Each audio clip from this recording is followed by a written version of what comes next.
O vídeo já vai começar, mas antes, não se esqueça de se inscrever e ativar as notificações. Meus amados irmãos, nós vamos então abrir a palavra de Deus no livro de Gênesis, no capítulo 3. Gênesis, capítulo 3.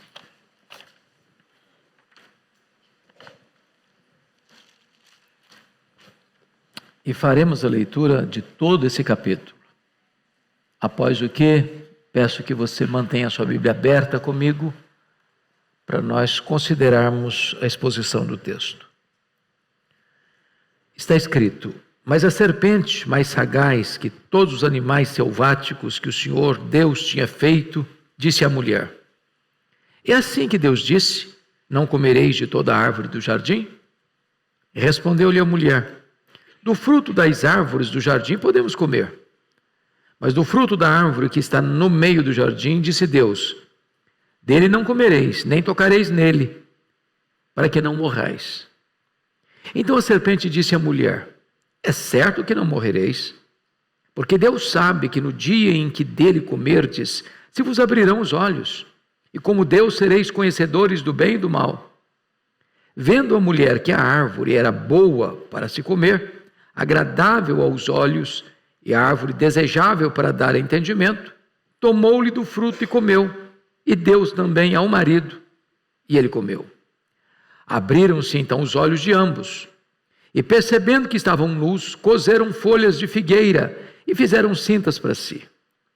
Quando ouviram a voz do Senhor Deus, que andava no jardim pela viração do dia, esconderam-se da presença do Senhor Deus, o homem e sua mulher, por entre as árvores do jardim. E chamou o Senhor Deus ao homem e lhe perguntou: onde estás? Ele respondeu: ouvi tua voz no jardim, e porque estava nu tive medo e me escondi. Perguntou-lhe Deus: quem te fez saber que estavas nu? Comeste da árvore de que te ordenei não comesses? Então disse o homem: a mulher que me deste por esposa, ela me deu da árvore e eu comi. Disse o Senhor Deus à mulher: que é isso que fizeste? Respondeu a mulher: a serpente me enganou e eu comi. Então o Senhor Deus disse à serpente: visto que isso fizeste, maldita és entre todos os animais domésticos e o és entre todos os animais selváticos. Rastejarás sobre o teu ventre e comerás pó todos os dias da tua vida. Porém, inimizade entre ti e a mulher, entre a tua descendência e o seu descendente. Este te ferirá a cabeça e tu lhe ferirás o calcanhar. E a mulher disse: multiplicarei sobremodo os sofrimentos da tua gravidez. Em meio a de dores darás à luz filhos, e o teu desejo será para o teu marido, e ele te governará. E Adão disse: visto que atendeste à voz de tua mulher, e comeste da árvore que eu te ordenara, não comesses, maldita é a terra por tua causa. Em fadigas obterás dela o sustento durante os dias de tua vida. Ela produzirá também cardos e abrolhos, e tu comerás a erva do campo. No suor do rosto comerás o teu pão, até que tornes a terra, pois dela foste formado, porque tu és pó, e ao pó tornarás. E deu o homem o nome de Eva à sua mulher, por ser a mãe de todos os seres humanos. Fez o Senhor Deus vestimenta de peles para Adão e sua mulher e os vestiu. Então disse o Senhor Deus: eis que o homem se tornou como um de nós, conhecedor do bem e do mal. Assim que não estenda a mão e tome também da árvore da vida e coma e vive eternamente. O Senhor Deus, por isso, o lançou fora do jardim do Éden, a fim de lavrar a terra de que fora tomado. E expulso o homem, colocou querubins ao oriente do jardim do Éden e o refulgir de uma espada que se revolvia para guardar o caminho da árvore da vida. Eu quero pensar então com vocês sobre a maior tragédia da história e a maior promessa de redenção. Meus irmãos, antes de entrar na exposição desse texto, nós precisamos resolver um problema hermenêutico muito solene. E o problema é este: Gênesis 3 é um texto literal, histórico, ou é uma metáfora? Os teólogos liberais reiteradamente dizem que este texto não é um texto histórico, que isso aqui não aconteceu, que isso aqui é uma história lendária, que isso aqui é uma metáfora, que Adão e Eva de fato não existiram. Porém, esta abordagem é gravíssima e deve ser rechaçada peremptoriamente. Porque se nós negarmos que Adão e Eva existiram, se nós negarmos que houve a queda dos nossos pais, então o pecado não entrou no mundo. Se o pecado não entrou no mundo, o homem não é pecador. Se o homem não é pecador, então ele não precisa de redenção. Se o homem não precisa de redenção, então Cristo veio ao mundo e morreu em vão. Mas se esse texto não é literal, então toda a Bíblia está comprometida na sua credibilidade. Porque, na verdade, Adão é citado no Novo Testamento como uma personagem histórica. Paulo citou o nome dele como o primeiro homem, em quem todos nós caímos. Jesus Cristo, ao falar de casamento e divórcio, retoma o assunto, citando o primeiro casal, Adão e Eva.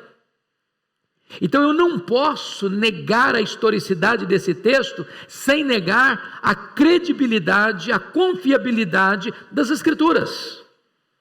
Rechaçamos os teólogos liberais, ficamos com a Bíblia. Seja mentiroso todo homem e seja Deus verdadeiro. A palavra de Deus é confiável. Bom, amados irmãos, aqui acontece a maior tragédia, porque aqui acontece a queda dos nossos pais. Nós caímos em Adão porque Adão era o cabeça federal da raça. E nele nós caímos todos, a ponto de não haver nenhum justo, nenhum sequer. A queda, ou o pecado original, trouxe uma fissura, um rompimento pleno, total, nas 4 áreas mais importantes da vida. O pecado rompeu o nosso relacionamento com Deus. O pecado faz separação entre nós e o nosso Deus. Adão e Eva, que tinham pleno prazer em Deus, agora estão com medo de Deus e se escondendo de Deus. O pecado trouxe separação entre o homem e o seu próximo. No caso aqui, o homem acusa a sua mulher. Aqui cria o primeiro problema conjugal. Aqui entra a primeira fissura no relacionamento conjugal. Quando o homem não assume a responsabilidade e põe a culpa na sua mulher. Terceiro, aqui nós temos o problema do rompimento do relacionamento do homem com ele mesmo. A partir de agora, o homem é um ser em crise, cheio de culpa, cheio de medo, cheio de complexos. O homem é uma espécie de guerra civil ambulante, a partir desse texto. Mas em quarto lugar, o homem não só está em crise com Deus, com o próximo, consigo, ele está em crise com a própria natureza. Agora a terra é maldita por causa dele. Agora a terra vai produzir espinhos, cardos e abrolhos. E agora é com o suor do seu rosto que ele vai adquirir o seu pão. Bom, dito isso, irmãos, a título de introdução, eu gostaria então de entrar na exposição desse texto para mostrar algumas lições importantíssimas. Primeiro, quais são os degraus da queda? Vamos ver isso. Primeiro, o primeiro degrau é quando os nossos primeiros pais abriram a sua agenda para ouvir o diabo. Preste atenção no verso 1. Mas a serpente mais sagaz que todos os animais selváticos que o Senhor Deus tinha feito, disse à mulher: é assim que Deus disse, não comereis de toda a árvore do jardim? Toda vez que você e eu abrimos os ouvidos para dar atenção à voz do diabo, nós estamos em perigo. Se Deus havia dito para não comer, e está escrito aí no verso 16, e o Senhor Deus do capítulo 2, lhe deu esta ordem: de toda árvore do jardim comerás livremente, mas da árvore do conhecimento do bem e do mal não comerás, porque no dia em que dela comeres, certamente morrerás. E onde está Eva? Onde está Adão? Certamente do lado da árvore, encostado na árvore, perto da árvore, em território minado, em terreno escorregadio. E quando o diabo, representado aqui pela serpente, seu aparelho e instrumento, começa a conversar, eles não rechaçam, eles não se afastam, eles dão ouvidos. Dar ouvido ao diabo é um grande perigo. Segundo lugar, quando abriram a mente para acolher dúvidas sobre a palavra de Deus. É assim que Deus disse. E aí eu chamo a sua atenção para o fato de que na pergunta do diabo há uma inversão total. É assim que Deus disse: não comereis de toda a árvore do jardim. Deus havia dito exatamente o contrário. No versículo 16 do capítulo 2. O Senhor Deus lhe deu esta ordem: de toda a árvore do jardim comerás livremente. De toda árvore comerás livremente. E qual é a pergunta do diabo? É assim que Deus disse: não comereis de toda a árvore do jardim? Onde Deus põe um sim, o diabo põe um não. Há uma inversão. E o diabo consegue plantar uma dúvida na mente da Eva. Toda vez que nós, ouvindo os teólogos liberais, que são instrumentos do diabo, para trazer dúvida, para trazer questionamento, para trazer ceticismo, para dizer: não é bem assim, não, a Bíblia não merece confiança, não, ela não é inspirada, não, ela tem erro, ela tem mitos, não, ela tem contradições, papel aceita tudo, isso foi uma interpolação do texto, não é bem assim não, é dar ouvidos à voz do diabo. Agora notem vocês que nós precisamos ainda hoje, irmãos, ter esse cuidado para não dar ouvidos às dúvidas que querem implantar na nossa mente acerca da palavra de Deus. A Bíblia é a verdade. Passa o céu, passa a terra, ela não vai passar, ela não pode falhar. Este livro não é um livro apenas religioso, ele não é velho, ele não é novo, ele é eterno. Ele é eterno. Ele não precisa ser ressignificado, ele não precisa ser atualizado, ele é a palavra de Deus, para sempre a palavra de Deus, ele é eterna, permanecerá para sempre.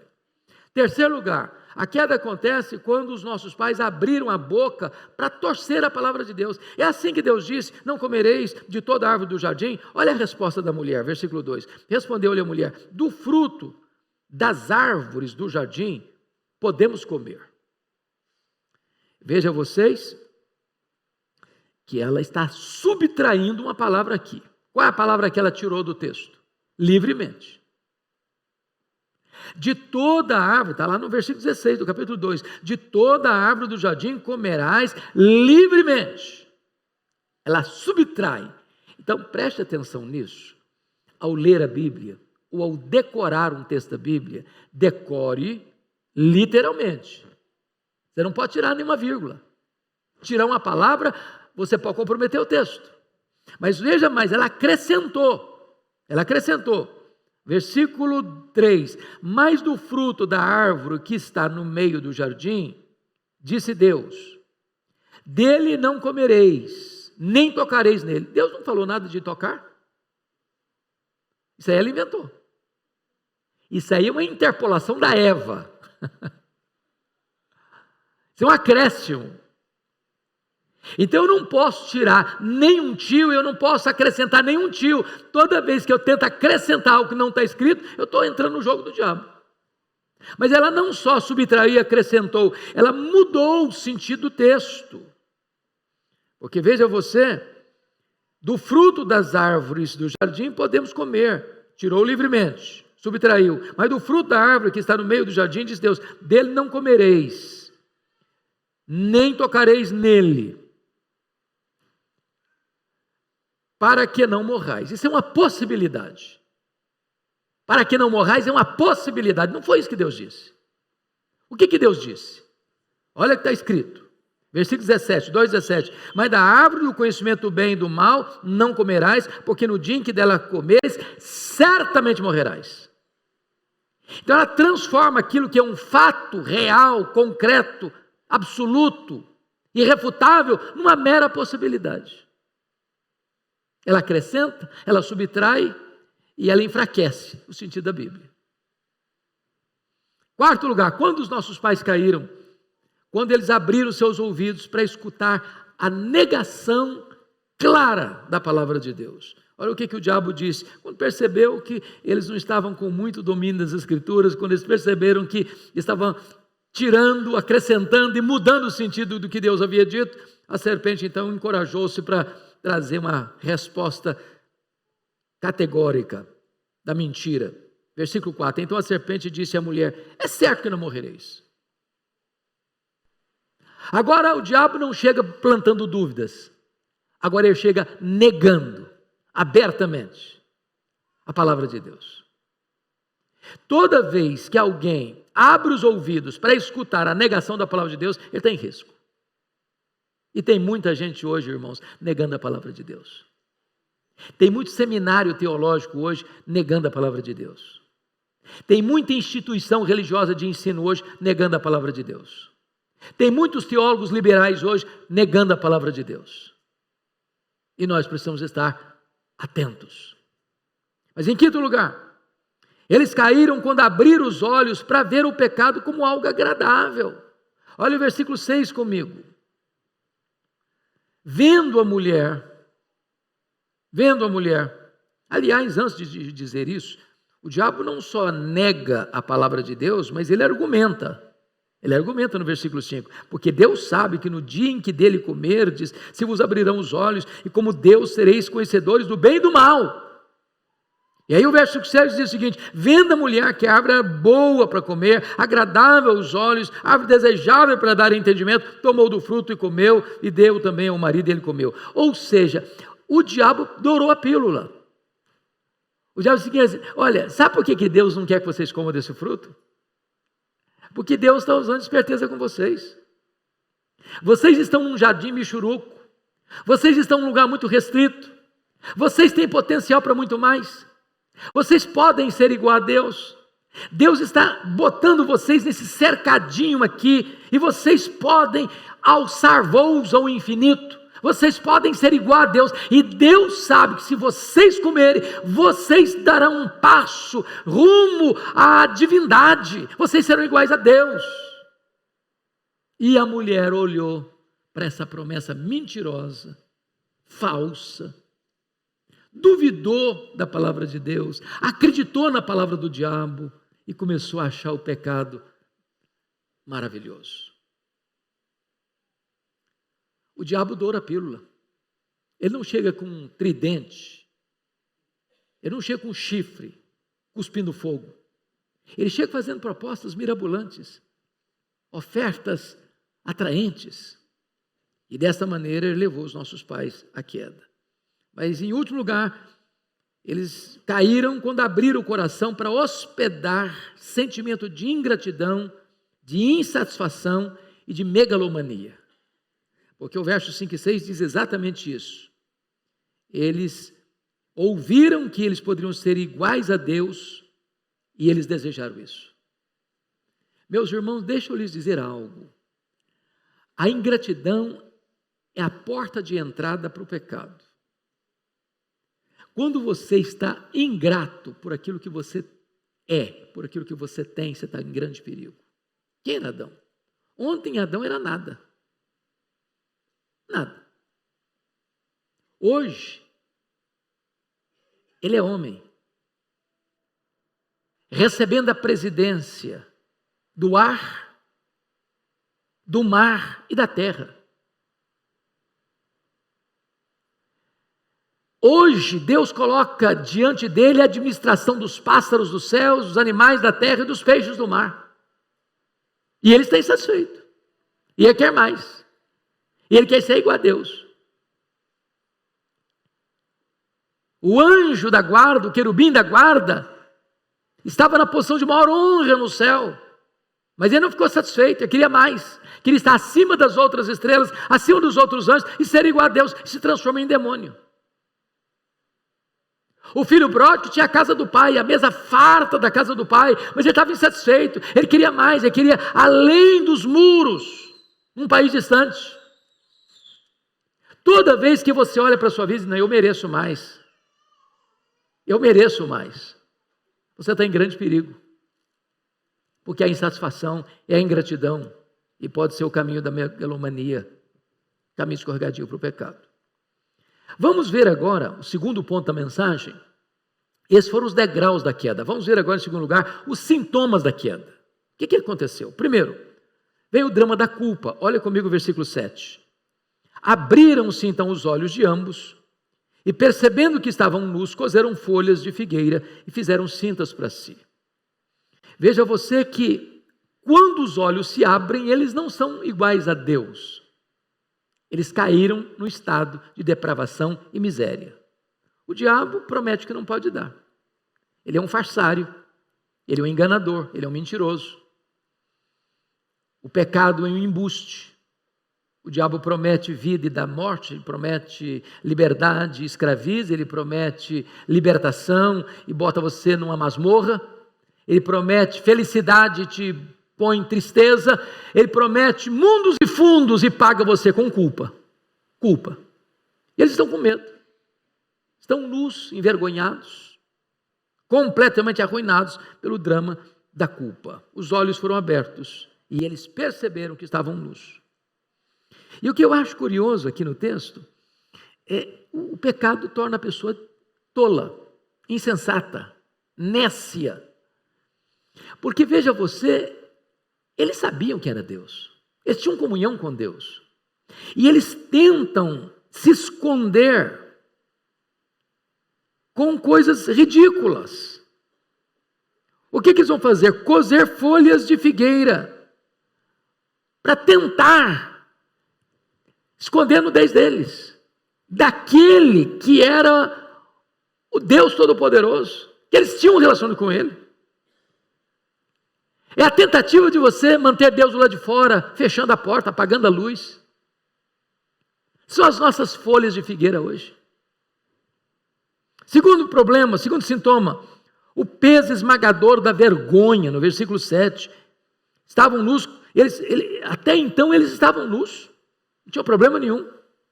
A nudez não era uma vergonha. Agora estão constrangidos. O pecado gera constrangimento. O pecado gera desconforto. E eles não só estão sentindo culpa, eles estão sentindo vergonha um do outro. Agora não tem mais liberdade um com o outro, não tem mais intimidade um com o outro. Mas mais do que isso, eles estão enfrentando medo e fuga de Deus, no versículo 8.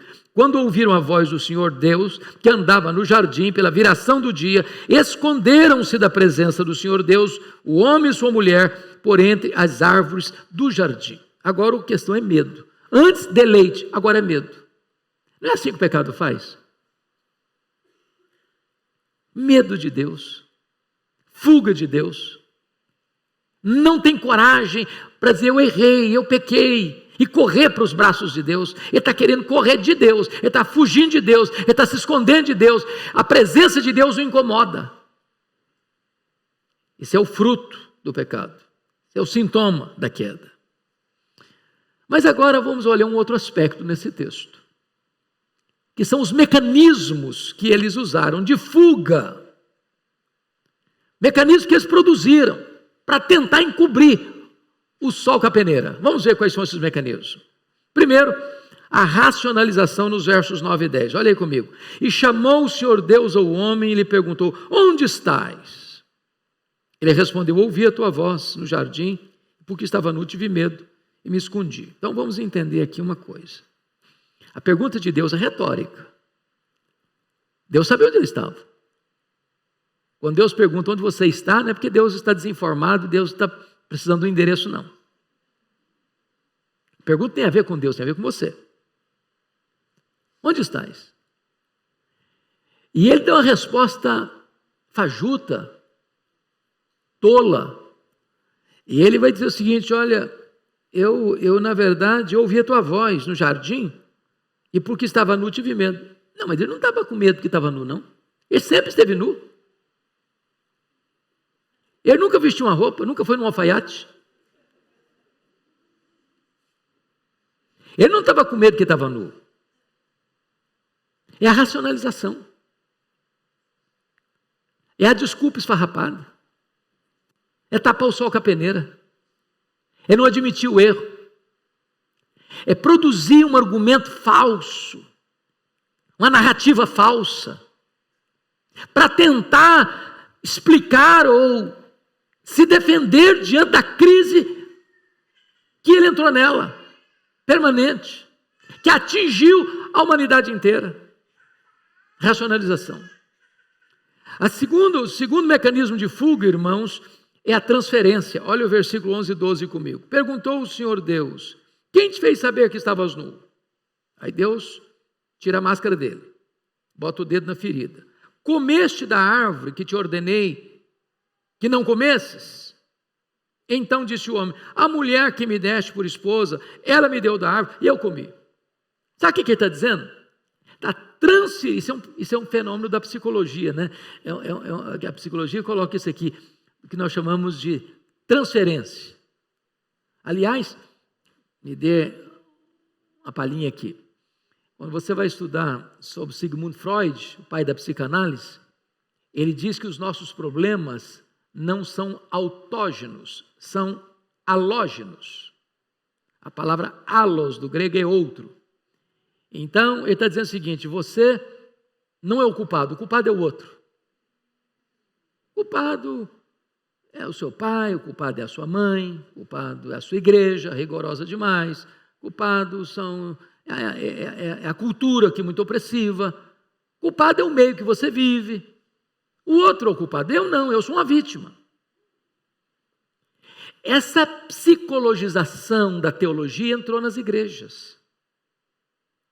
Aí o cidadão disse: eu preciso ir no culto receber uma libertação.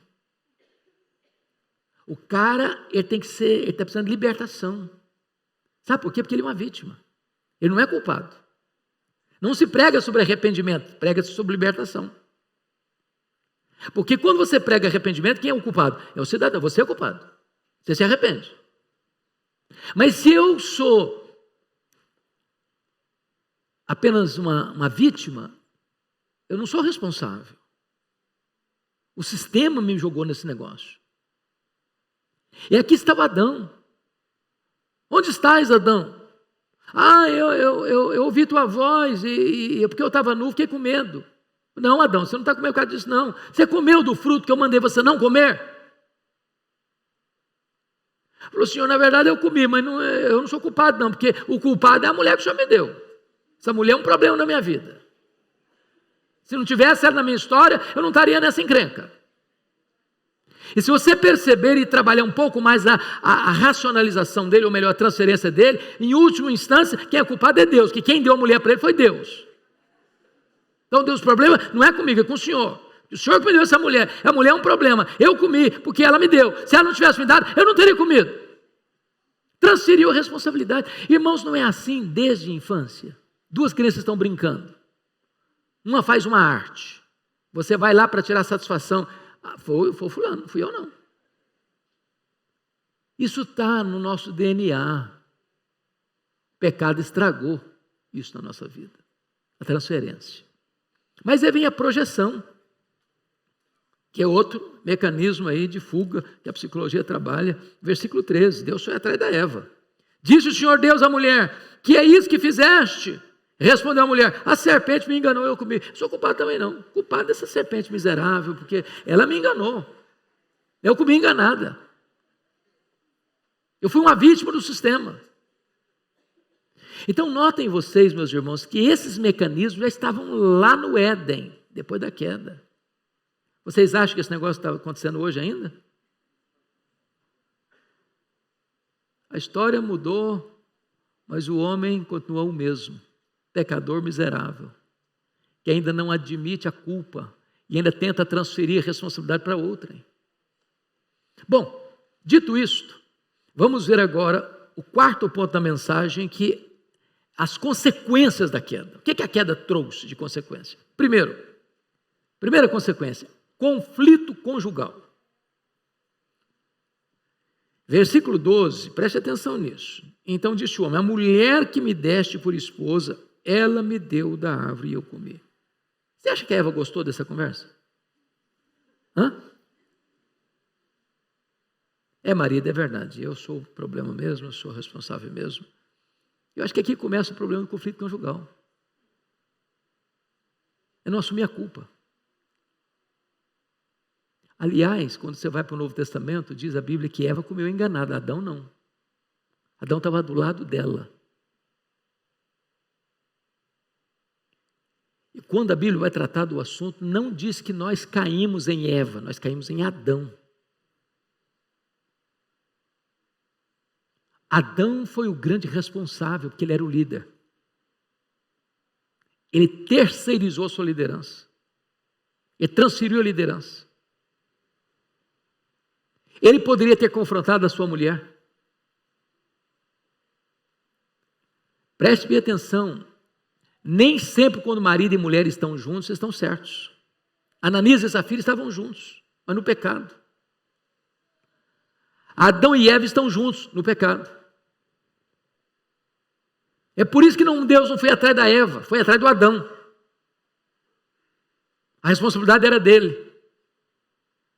Ele seguiu a liderança dela em vez de ser o líder dela.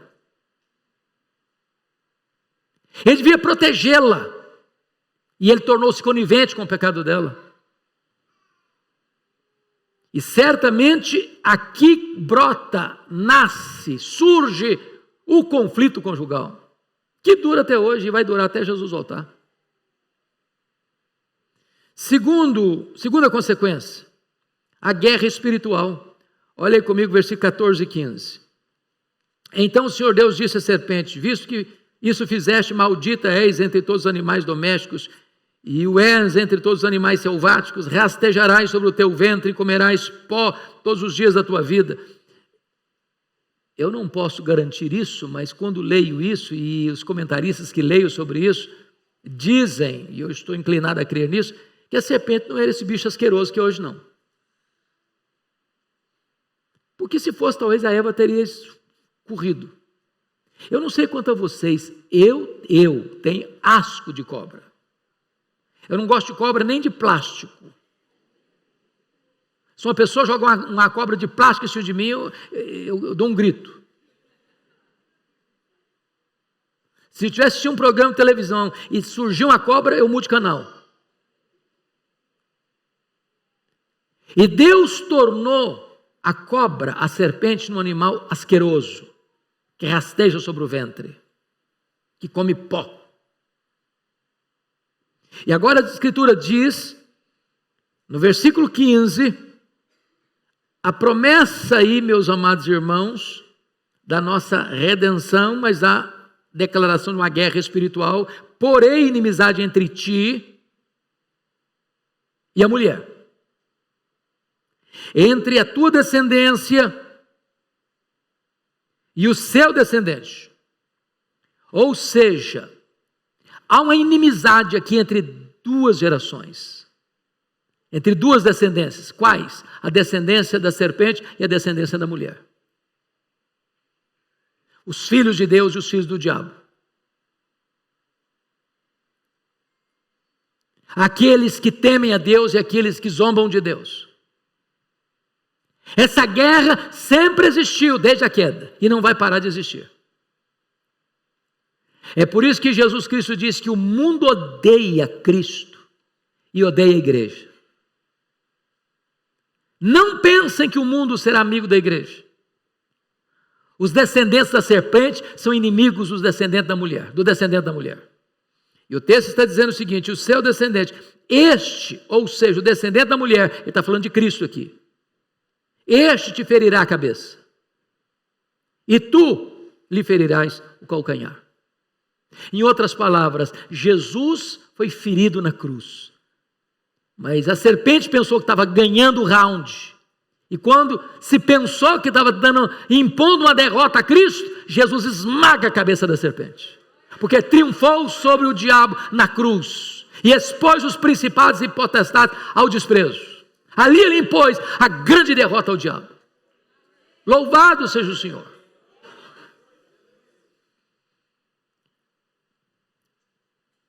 Terceira consequência da queda, o sofrimento da mulher. Olha comigo o verso 16.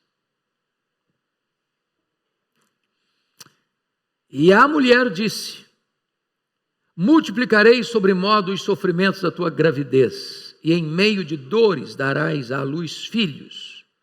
O teu desejo será para o teu marido, e ele te governará. É muito interessante que essa preposição para aqui no hebraico é a mesma lá do capítulo 4, versículo 7, na parte B. O seu desejo será contra ti. É a mesma palavra no hebraico. Então vamos entender aqui o que a mulher vem sofrer com a queda. Primeiramente, Deus multiplica, Deus não acrescenta não, Deus multiplica os sofrimentos da gravidez. A gravidez, que deveria ser um tempo só de alegria, tem seus dramas, de enjoo, de desconforto, de riscos. Mas na hora de dar o parto, está escrito que aquilo que podia ser algo prazeroso é no meio de dores. De dores. Darás à luz filhos. O teu desejo será para ou contra o teu marido. Ou seja, vai existir aqui um conflito de desejos. Uma quebra de braço. E ele te governará. E obviamente, como fruto da queda, quantos casamentos disfuncionais, às vezes de truculência, ou de um machismo rigoroso, que não tem amparo nas Escrituras, ou de um feminismo que não tem amparo nas Escrituras, onde o conflito conjugal se estabelece. Consequência de quê? Da queda. Mas qual é ainda a outra coisa? Qual a outra consequência? Olha comigo, por gentileza, versículos 17 a 19, a fadiga do homem. Preste atenção nisso, irmãos. No verso de número 14, Deus disse: maldita és entre todos os animais da terra. A serpente é maldita. Quando Deus vai falar para a mulher, Deus não diz maldita és. Deus não proferiu maldição sobre a mulher. Deus multiplica o sofrimento. Ela tem dor na hora de dar o parto. Tem conflito de interesses dos desejos conjugal. Quando vai para Adão, olha o verso 17. E Adão disse: visto que atendeste à voz da tua mulher, preste atenção, ele podia não atender, ele podia aconselhar sua mulher, ele podia liderar sua mulher, ele podia mudar o quadro da história, mas ele atendeu, e a Bíblia diz lá no Novo Testamento que ela estava enganada, ele não. Visto que atendeste a voz da tua mulher e comeste da árvore que eu te ordenara não comesses, maldita é a terra por tua causa. Então os problemas ecológicos é maldição de Deus, a queda. A natureza está em convulsão, ela está gemendo, diz o apóstolo Paulo em Romanos 8. Tudo isso é fruto de quê? Do pecado, da queda dos nossos pais. A terra, irmãos, não produzia espinhos, cardos e abrolhos. Isso é uma coisa incrível, não é verdade? Eu fui criado na roça, alguns talvez aqui foram. Alguém foi criado na região rural aqui? Só vai levantar a mão. São Paulo quase não tem gente da região rural. Tem alguns aqui. Você não precisa plantar a erva daninha. Ela nasce. Aliás, você precisa botar veneno nela, senão ela sufoca a planta que você plantou. A terra produz por si mesma a erva daninha, espinhos, cardos, abrolhos. Você tem que estar lá ou jogando veneno, ou capinando, ou limpando, senão o que você plantou, o que você regou, vai ser sufocado, não vai crescer, não vai produzir. A terra foi amaldiçoada por causa do pecado do homem. Segundo, o trabalho que deveria ser deleitoso é com o suor do rosto, penoso. Ou não é penoso? Cidadão tem que levantar 4 horas da manhã para pegar um metrô, para pegar um trem, para pegar o trânsito de São Paulo, para ir trabalhar.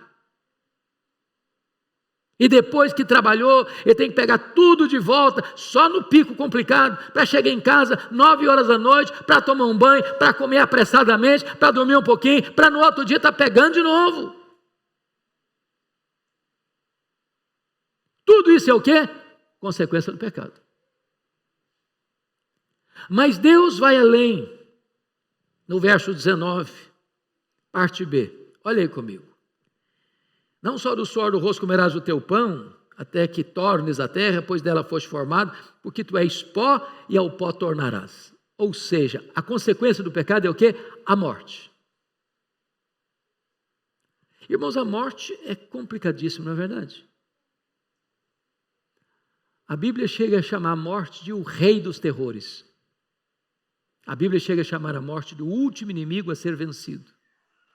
É por isso que Apocalipse capítulo 20 diz que Deus vai jogar no lago do fogo a morte.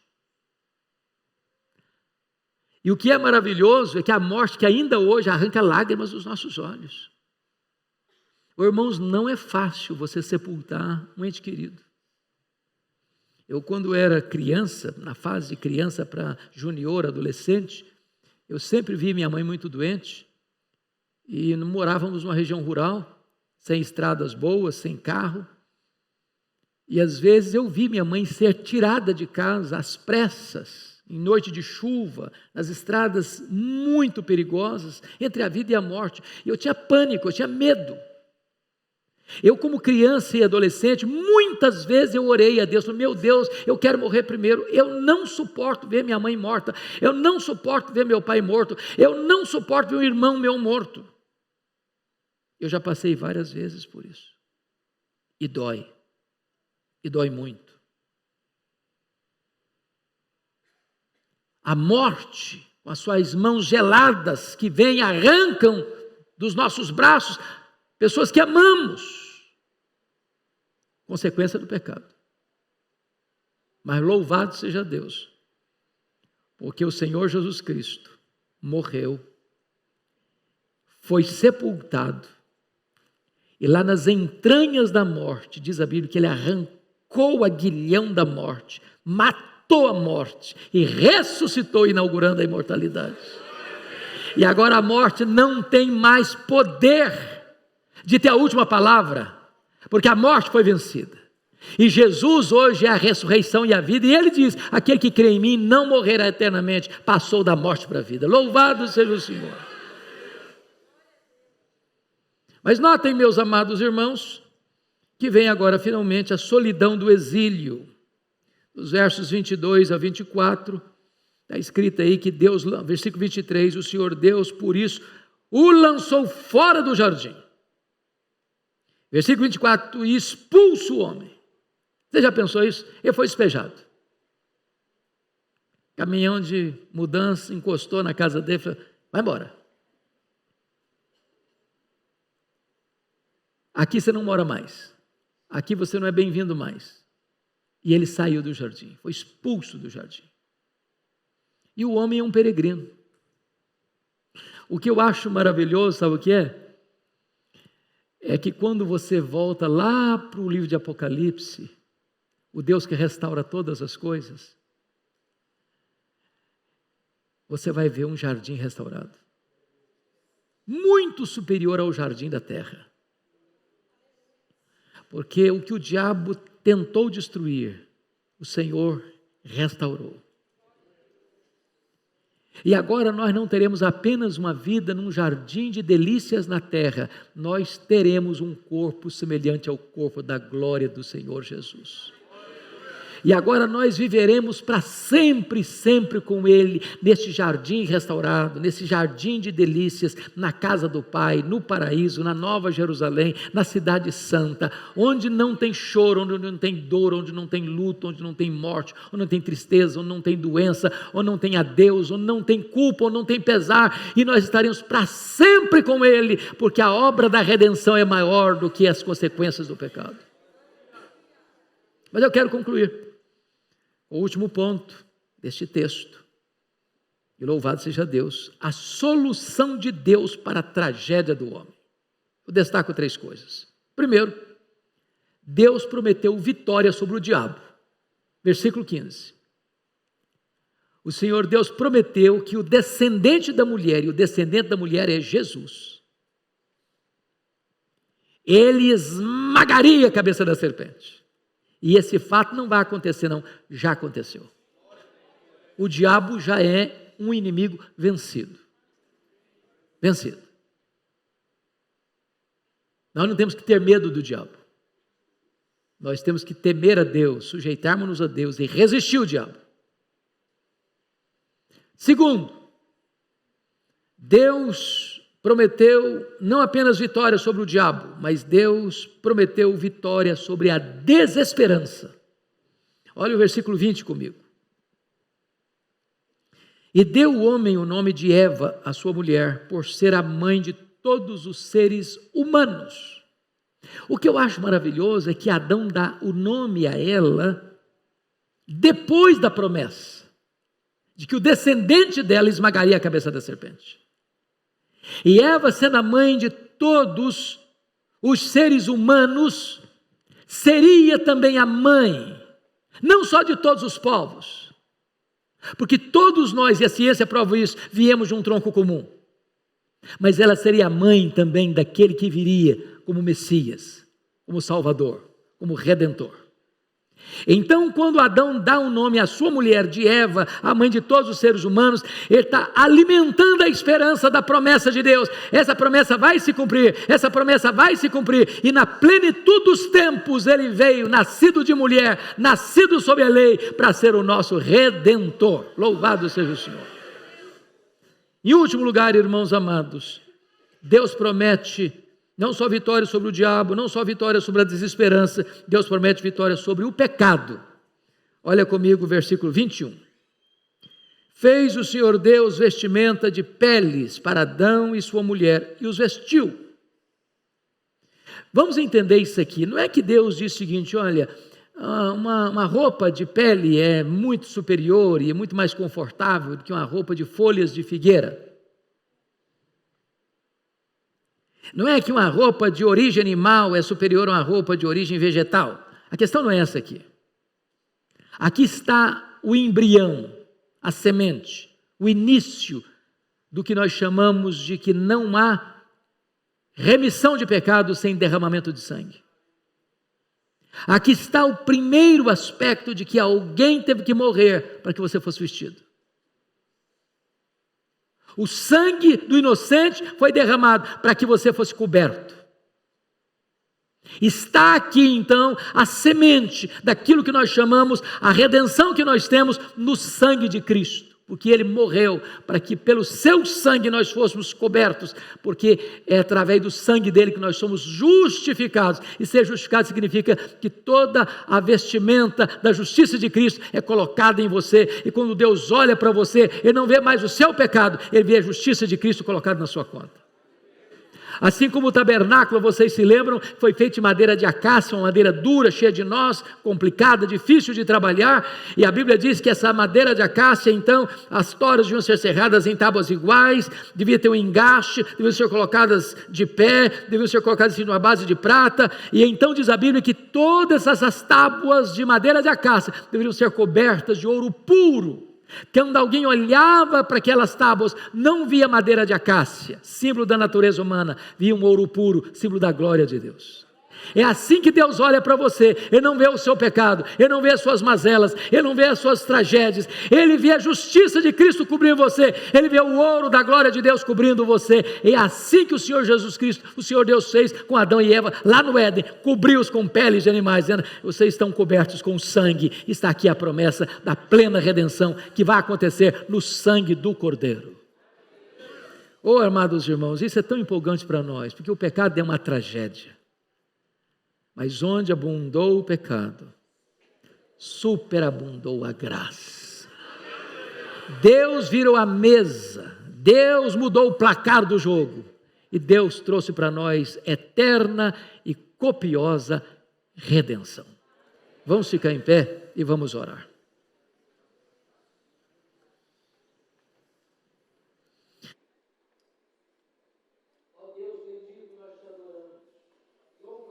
Do teu nome, porque apesar do fracasso dos nossos pais, da queda dos nossos pais, tu não nos deixaste entregues à nossa própria sorte, à nossa desdita. Ali mesmo no Éden, tu deste a promessa do Redentor, e ele veio, e ele nasceu, e ele viveu, e ele morreu, e ele ressuscitou, e ele está à tua destra, e ele voltará para nos buscar. Meu Deus, aplica a tua palavra ao coração de todos aqueles que estão aqui hoje, e de todos quantos nos assistem pelas mídias sociais. Que a alegria da salvação inunde a nossa alma, e que a gratidão por tua graça salvadora encha o nosso peito de doçura. Oramos assim em nome de Jesus. Aleluia. Amém.